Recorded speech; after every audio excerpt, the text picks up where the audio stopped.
Na madrugada de 15 de abril de 1912, quando o inafundável Titanic se partiu ao meio e desapareceu nas águas geladas do Atlântico Norte, levando consigo mais de 1.500 vidas, poucos imaginavam que entre os 710 sobreviventes estava um homem cuja própria sobrevivência se tornaria uma história tão dramática quanto o próprio naufrágio. Archibald Gracie IV, um escritor e historiador americano de 53 anos, não apenas sobreviveu a uma das maiores tragédias marítimas da história, mas também se tornou uma das testemunhas mais importantes do desastre. No entanto, sua história não termina com o resgate. O que aconteceu nos 8 meses seguintes é uma narrativa surpreendente de como o trauma pode consumir uma pessoa de maneiras que nem sempre compreendemos. Archibald Gracie IV era um homem da alta sociedade americana, nascido em Mobile, Alabama, em 1859. Formado em West Point, serviu brevemente no exército antes de se dedicar à escrita e aos negócios imobiliários. Era um apaixonado por história militar, especialmente pela Guerra Civil Americana, e havia publicado vários livros sobre o tema. Em 1912, aos 53 anos, Gracie estava no auge de sua carreira intelectual. Ele embarcou no Titanic em primeira classe, na cabine A7, pagando 61 libras pela passagem, o equivalente a mais de $7.000 hoje. Viajava sozinho, retornando de uma temporada na Europa, onde havia pesquisado material para seus livros. Gracie era conhecido por sua personalidade meticulosa e observadora. Durante os 4 dias de viagem, até a fatídica noite, ele manteve um diário detalhado, registrando suas impressões sobre o navio, os passageiros e a tripulação. Ele descreveu o Titanic como uma cidade flutuante de luxo inimaginável, mas também notou pequenos detalhes que mais tarde se provariam importantes. A falta de botes salva-vidas suficientes, a confiança excessiva na tecnologia do navio e uma certa complacência entre passageiros e tripulação. Na noite de 14 de abril, Gracie estava no salão de fumo da primeira classe, jogando cartas com outros passageiros, quando sentiu um tremor estranho no navio. Eram 23h40. Ao contrário de muitos outros que inicialmente ignoraram o impacto, Gracie imediatamente suspeitou que algo estava errado. Sua experiência militar e sua natureza cautelosa o fizeram investigar. Ele subiu ao convés e rapidamente percebeu pedaços de gelo espalhados. Quando perguntou a um oficial o que havia acontecido, recebeu uma resposta evasiva, mas a expressão preocupada no rosto do homem disse tudo. Gracie passou a próxima 1h30 ajudando mulheres e crianças a embarcar nos botes salva-vidas. Testemunhas relataram que ele estava calmo, organizado e constantemente oferecia encorajamento aos passageiros aterrorizados. Ele ajudou pessoalmente dezenas de pessoas a entrar nos botes, sempre insistindo que as mulheres e crianças fossem primeiro. Quando o último bote regular foi baixado, Gracie se encontrou entre os cerca de 1.500 homens que permaneceram no navio condenado. O que aconteceu a seguir foi extraordinário. Quando o Titanic começou sua descida final, Gracie estava no lado direito do navio, próximo ao ginásio. Ele relatou mais tarde que sentiu o navio literalmente se dissolver sob seus pés. A água gelada o engoliu e ele foi puxado para baixo junto com o navio. Mas então, algo incrível aconteceu. Uma bolha de ar ou alguma força hidrodinâmica o empurrou de volta à superfície. Ele emergiu das águas, lutando para respirar no ar gelado de -2 °C. Gracie conseguiu nadar até um bote salva-vidas dobrável que havia sido arrastado do navio durante o naufrágio. Este bote, conhecido como Collapsible B, estava virado de cabeça para baixo, mas flutuava. Junto com cerca de 30 outros homens, incluindo o operador de rádio Harold Bride e o padeiro-chefe Charles Jougin, Gracie passou as próximas 4 horas equilibrando-se precariamente sobre o casco invertido do bote, com água gelada até os joelhos. A situação era desesperadora. Os homens tinham que constantemente ajustar seu peso para manter o bote equilibrado, enquanto lutavam contra a hipotermia em temperaturas que matariam uma pessoa comum em 15 minutos. Gracie mais tarde descreveu essas horas como as mais longas de minha vida. Eles podiam ouvir os gritos de centenas de pessoas na água ao redor deles, gritos que gradualmente diminuíram até se tornar um silêncio assombrado. Quando o sol nasceu em 15 de abril, os sobreviventes no Collapsible B avistaram outros botes salva-vidas se aproximando. Um por um, eles foram transferidos para botes com mais espaço. Gracie foi um dos últimos a ser resgatado, pois insistiu em ajudar outros homens primeiro, apesar de estar claramente sofrendo de hipotermia severa e exaustão extrema. Às 4 da manhã, o navio de resgate Carpathia chegou ao local. Gracie foi içado a bordo em uma cadeira, pois suas pernas não conseguiam mais sustentá-lo. Os médicos do Carpathia ficaram surpresos que ele havia sobrevivido tantas horas na água gelada.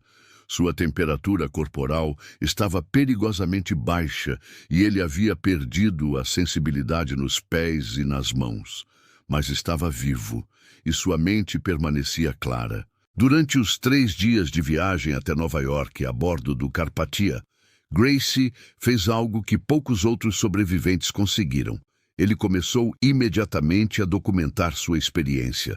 Apesar de sua condição física debilitada, ele encheu páginas e páginas com detalhes precisos do naufrágio.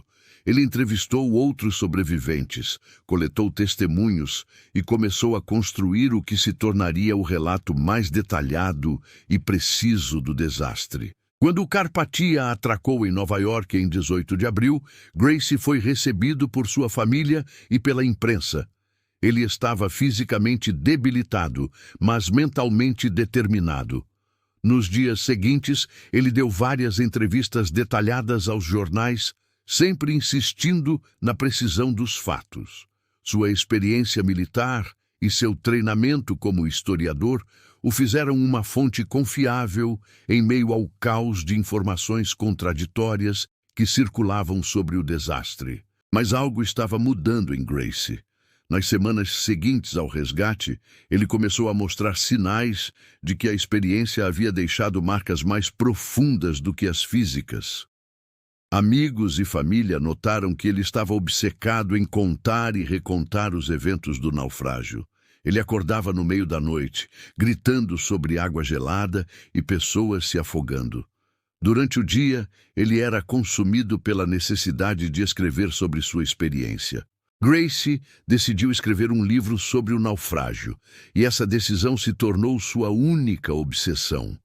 Ele trabalhou 12 a 16 horas por dia, revisitando constantemente os eventos traumáticos em sua mente. Cada detalhe tinha que ser perfeito, cada testemunho verificado, cada sequência de eventos confirmada. Ele correspondia com dezenas de outros sobreviventes, comparando memórias e preenchendo lacunas em sua cronologia dos eventos. O livro, intitulado The Truth About the Titanic, tornou-se um projeto que consumiu completamente a vida de Gracie. Ele raramente saía de casa, recusava convites sociais e parecia incapaz de falar sobre qualquer outro assunto. Sua esposa e filhos ficaram preocupados com sua saúde mental, mas Gracie insistia que precisava terminar o livro. Ele sentia uma responsabilidade quase religiosa de documentar a verdade sobre o que havia acontecido naquela noite terrível. Conforme os meses passaram, a saúde física de Gracie também começou a deteriorar. Ele desenvolveu problemas respiratórios crônicos que ele atribuía à inalação de água gelada durante o naufrágio. Seus pés e mãos, que haviam sofrido congelamento leve, nunca recuperaram completamente a sensibilidade. Ele perdeu peso dramaticamente e parecia estar envelhecendo anos em questão de meses. Médicos da época não compreendiam completamente o que hoje conhecemos como transtorno de estresse pós-traumático. Para eles, Gracie estava sofrendo de neurastenia, ou nervos abalados, condições vagas que eram tratadas principalmente com repouso e tônicos. Mas Gracie não conseguia descansar. Cada noite ele revivia o naufrágio em pesadelos vívidos.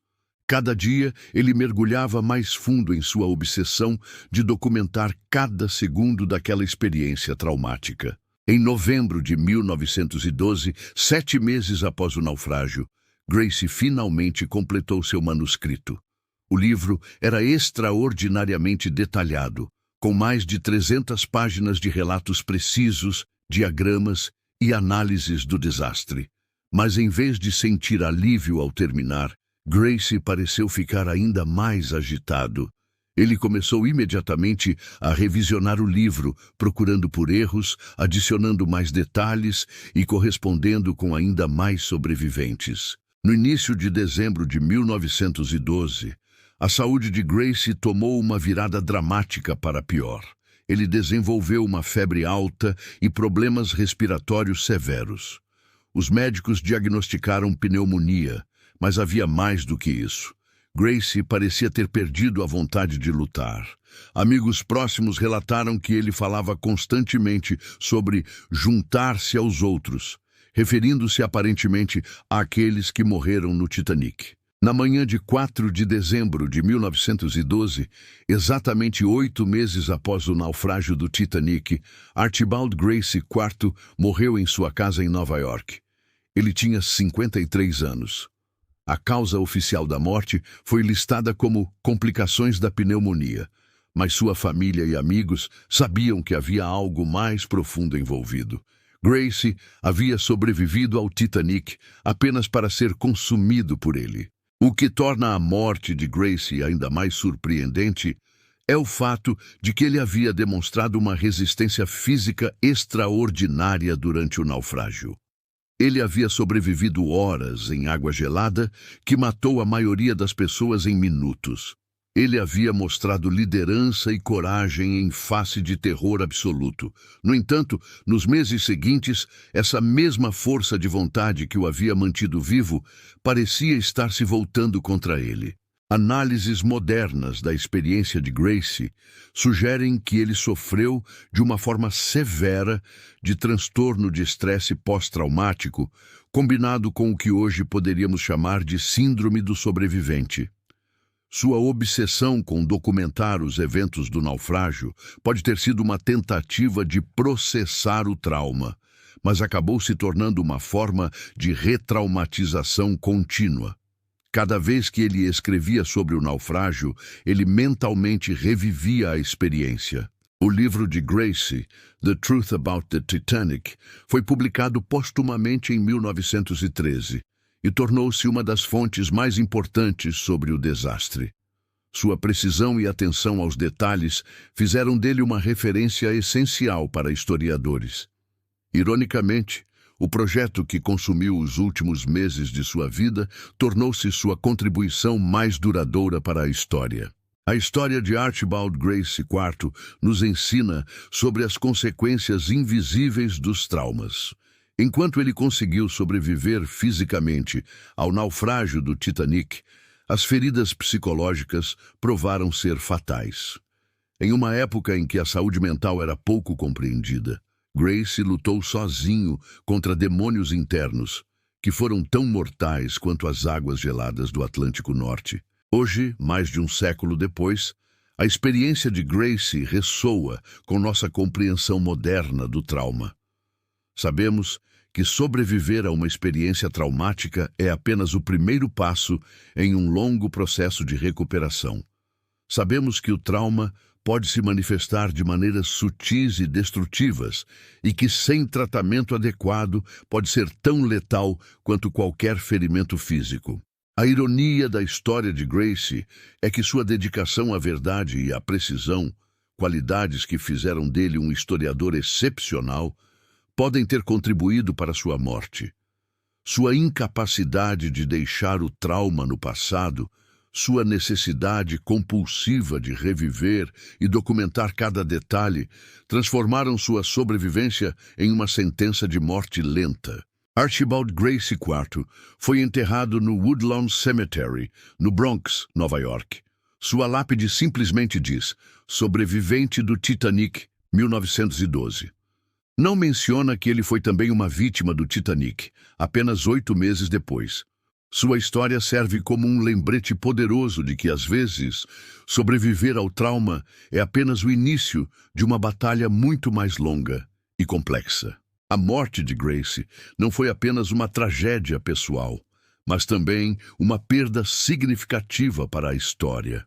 Como um dos observadores mais treinados e meticulosos a bordo do Titanic, ele poderia ter contribuído muito mais para a nossa compreensão do desastre se tivesse vivido mais tempo.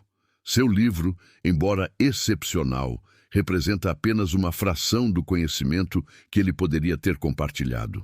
Hoje, quando lemos o relato detalhado de Gracie sobre o naufrágio do Titanic, estamos lendo as palavras de um homem que estava simultaneamente documentando sua própria destruição. Cada página de seu livro é uma prova de sua resistência e também de sua vulnerabilidade.